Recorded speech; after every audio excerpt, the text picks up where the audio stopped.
Hello, I'm Mantastic and Fantastic, and today I'm going to be talking about the two brand new Godfest exclusives, Fasca and Nelle, who have just come to North America during the current Super Godfest. So these two brand new Godfest exclusives are going to be essentially pushing the envelope, so to speak, of what a transformational leader looks like. At this point in time, transformational leaders and cards are starting to become more popular because they tend to be more powerful, because they have to be stronger than other options to justify the large skill boost requirement, because otherwise there would be no point in actually using them. So players will now have to figure out ways to transform these cards, but it's also going to be solidifying the idea that asymmetrical pairings are going to be the way of the future. And this is because the two strongest metrics right now are auto follow-up attack and 7x6, with transformational cards just being better at those respective metrics if that's what they do. And this is a good thing because it means there will be more composition, so to speak, of what are strong leader pairings. It's going to be a little bit more flexible, especially in the case of Fasca, who has so many different leader pairings. And that's useful because you don't actually have to roll her. You can just piggyback off of a friend who happens to have all the nicest stuff anyways. They'll have the sexiest weapon assist. You're good to go. But with that being said, these two new Godfest exclusives are debuting in what is essentially a regular Super Godfest. Basically, it's got a nice 1 out of 3 chance for a Godfest exclusive, 1.5% chance for each of the respective Nelle and Fascas. It's not the easiest thing to roll, but again, we can piggyback off of friends. Regardless, I'm going to be taking a look at each of the cards in a little bit more detail to give you a better understanding of what makes these cards so powerful and whether or not you even have things that can pair with them. So, first is Fasca. So, like any transformational card, they look pitiful in their base form. But one thing to note is that they only require 18 turns to transform. Yugi required 20. So this difference of 2 skill boosts can make a dramatic difference when you're team building. And what I want to look at is what they look like after they transform, because that's what we really care about. They do not have any skill boosts in their base form, which is kind of the norm. So like most transformational cards, they don't have super awakenings, they don't have limit breaking, so their base stats are a little bit higher to compensate. But for Fasca, she has 7 combo, 10 combo, follow-up attack, VDP, and then 3 seconds of orb movement time. Pretty great wrapped all into one card. It's basically fulfilling lots of requirements that you need to have for a team. But what's important, I forgot to mention it for both Nelle and Fasca, is that they both provide a 7x6 board when you enter the dungeon. And that is huge because now we've got 7x6 with an incredibly strong leader skill multiplier. So for Fasca's active skill, you clear all unable to match orb effects, remove all bind and awoken binds, and then 1 turn of bonus orb movement time. So you're solving 3 different metrics that by themselves are not too devastating, but the fact that you can address all 3 of them at different times on an incredibly fast 5-turn cooldown is just magical. In terms of her leader skill, she wants attacker types, and that seems to be the trend for most transformational cards, in that they want or they need to have a specific type. Yugi wants devils, Fasca wants attacker, Nelle wants balanced. It's probably going to be a relative trend moving forward.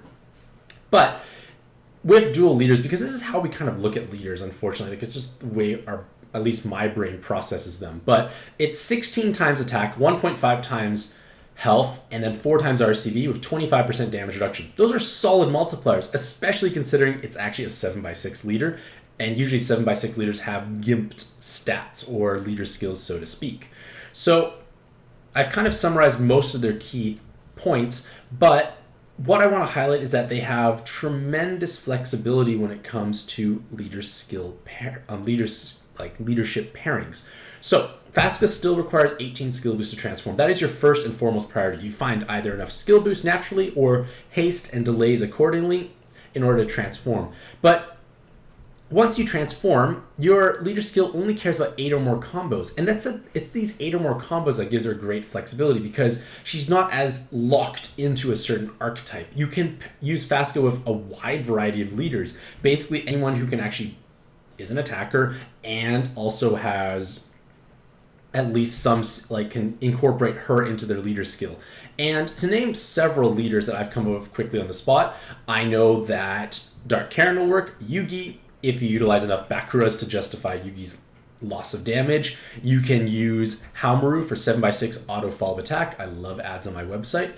We also have the future Alice from Sword Art Online, who will give you tape resist and 4 skill boosts. You can use Chidori, you can use Kamen Rider Super 1, or Lilia. Basically, the point is anything that has a reasonable multiplier, has reasonable synergy, and is ideally attacker, can pair with Fasca, which gives you flexibility because your team building can be a little bit more varied. You are not as rigidly locked in. And that is definitely wonderful because remember, your friend will probably roll it, they'll probably have the nicest weapon assist possible, and bam, you've got a wonderful leader you can pair with. So let's look at Fasca a bit more individually. So her personal damage is quite high. She's got a solid base attack. She's got 7 and 10 and VDP. So that is basically putting her in Bradamonte's ballpark for 25 times personal damage with the 3x3 box and 10 combos, which is doable on a 7x6 board, or 10 times personal damage otherwise. And remember, 10 times personal damage is still more than 777 combo, which is 8 times. So you are edging out ahead. Like, there are not too many drawbacks with Fasca, in all honesty. Like, she is much more flexible, and if I had to pick one card to roll, if I could pick one, I would choose Fasca over Nelle because I would be able to at least build better, so to speak. In regards to her weapon assist, which is actually incredibly strong as well, it gives you 5 enhanced light orbs, and that's the most of any card. There's no other card that gives 5.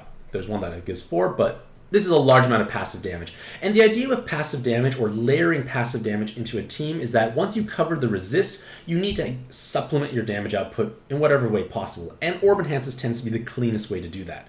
So we've got a tremendously powerful damage solution as a weapon assist. Furthermore, the active skill takes her base active skill and gives it a little bit more zest because now it's the same unable to rematch orb effects, same bind and awoken binds, RCV buff, and time buff. So you're adding in this RCV buff, which is important. So remember, it's 4 different metrics you are countering. Well, I guess 5 if you count bind and regular binds and awoken binds.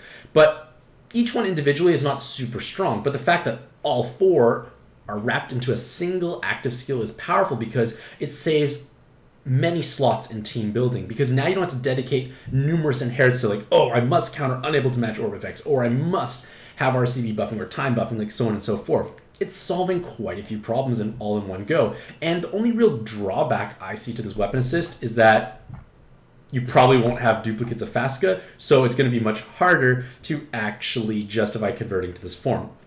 But one thing I want to stress is that if you are a newer player who has a relatively shallow monster box and has no way of transforming turn 1, it's just not going to happen. You have to use so many off-type cards, so on and so forth. You could just make her into this weapon assist and enjoy the power it offers right now, because weapon assists will be reversible, and you're at least not losing Limit Break and Super Awakenings through these cards because they just can't achieve them, so you don't lose as much if you were to use Fasca for a bit, say, oh, this doesn't work, convert to weapon assist, convert back, so on and so forth. You're not losing as many resources. So if I was a player of a less developed monster box and I rolled Nelle or Fasca, same logic applies. Convert to a weapon assist if I can't transform, use it until I have a better monster box, and then revert back to their original forms in order to capitalize on their leader skill. Next is Nelle, and can I even close my own ads? Cool. So base Nelle is a similar type of card to Vaska in the sense that she doesn't really do much in her base form, but she brings you this beautiful 7x6 board, which is all you care about, and it's also an 18-turn transformation. So on paper, we look kind of similar. Why is Fasca so much more flexible than Nelle? Well, the answer is Nelle wants balance instead of attacker, which is okay, but the issue is you must match 7 or more connected Dark Orbs, and right there is kind of like the nail in the coffin. This is what's hindering her asymmetrical pairing potential because, well, there are just not that many things you can truly pair with. And that is unfortunate because you want to be mono dark, you want to be a balanced type, you want to be a blob-based mono dark leader. It's just difficult. And at this point in time, she favorably pairs with Yugi, and that will provide you with a 4 times health team, 360 times attack, 4 times RCV, 25% damage reduction, and full poison immunity along with 7x6. It's just so many beautiful things happening all at once, but it's one pairing who has an incredibly restrictive and small sub pool. Because Yugi needs devils. Nelle wants balanced. Together, you need balanced devils, which Yugi is, but at the same time, this is quite difficult to do. So, doing a quick Illumina search, I was only able to find 4 balanced devils with 4 or more skill boosts, including Super Awakens. There are not many possible. Yes, you could use Winged Dragon, who does become Dark Magician Girl, who is a balanced devil, but the point of the matter is, it's going to be hard to transform, because not only do you need to hit 20 skill boosts because of Yugi, instead of 18, but you have very few subs you can use. You're basically building a Yugi team that is more restrictive. And if you had a tough time building a Yugi team before, you're going to have an even harder time now, most likely.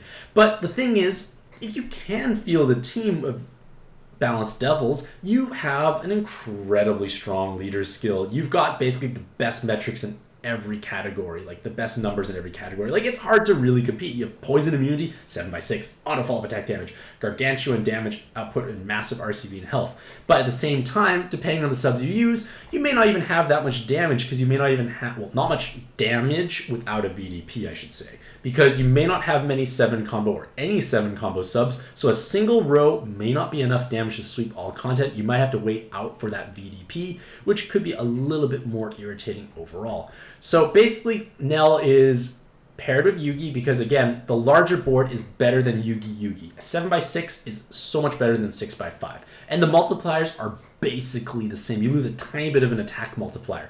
It's definitely well worth the effort. But again, the things you can utilize as subs is limited. Now, of course, this can change in the future. It would not surprise me if Gung Ho starts releasing more balanced devils with skill boosts to try and alleviate this, to also create more chase cards for players to roll.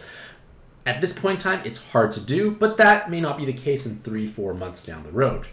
And in terms of their weapon assist, very much like Fasca, because 5 enhanced Dark Orbs, again, the most of that particular metric, so large amounts of passive damage, and an active skill that is actually quite powerful. It shares a very similar one to Nelle's base active after they transform, which I forgot to quickly look at, but it is a Fujin-style active skill, so voiding damage absorb on a 6-turn cooldown. Like, this is just ridiculous. Like, it's basically, this is Gung Ho's way of saying, we'll throw in tons and tons and tons of damage absorption spawns, so you must run these types of transformational cards. I think it's a terrible idea. I do not like the direction it's heading. But again, hopefully Gung Ho doesn't just release dungeons with spawn after spawn of damage absorption to force players to have these cards. That's a topic for another article, which I've actually half written anyways.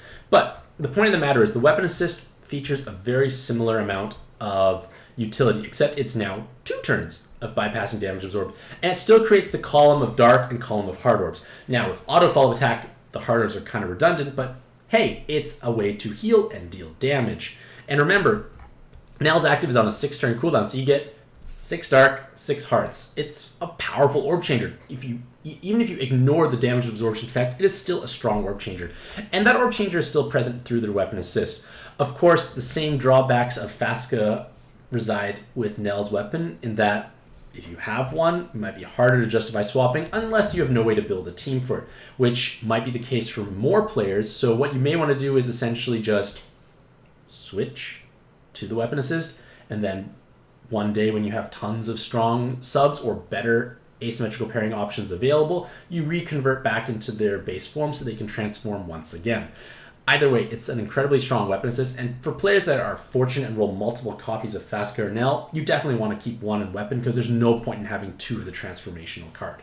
So, to roll or not to roll. I don't even have a card. Why do you show me this? Basically, this Super Godfest is not really special, so to speak. It's a regular Super Godfest that just happens to feature the new and exciting transformational cards. Whether or not you should be rolling comes down to the roster feature. Does it feature a roster of many new cards you could possibly want? And at the same time, are you okay with 2/3 of the rolls being essentially Pantheon cards, which are quote-unquote bad? For the most part, the vast majority of Pantheon cards are in a bad place. A couple of them still have value and viability, but for the most part, 2/3 of your rolls will be relatively disappointing. And that can be a far cry compared to certain collab events, because they oftentimes feature reasonably strong value at the bottom rarity, and again, if it's new, it's a new card. Anytime you get a card for the first time, it is helpful. But the thing with Pantheon cards is they're always recycled in Godfest all the time, and for a person, people who've been playing for years and years, you're going to have acquired most of the, especially the older Pantheon cards, in numerous duplicates. There's no way to really avoid it, and that's just going to be kind of the reality when rolling in Super Godfest. So, is it worth rolling in? If you feel like the 1 in 3 chance, which is the norm, and the rolling roster looks solid for you, feel free to do so. Remember, in terms of Super Godfest, it's a relatively good one because we at least have the newer Godfest exclusives.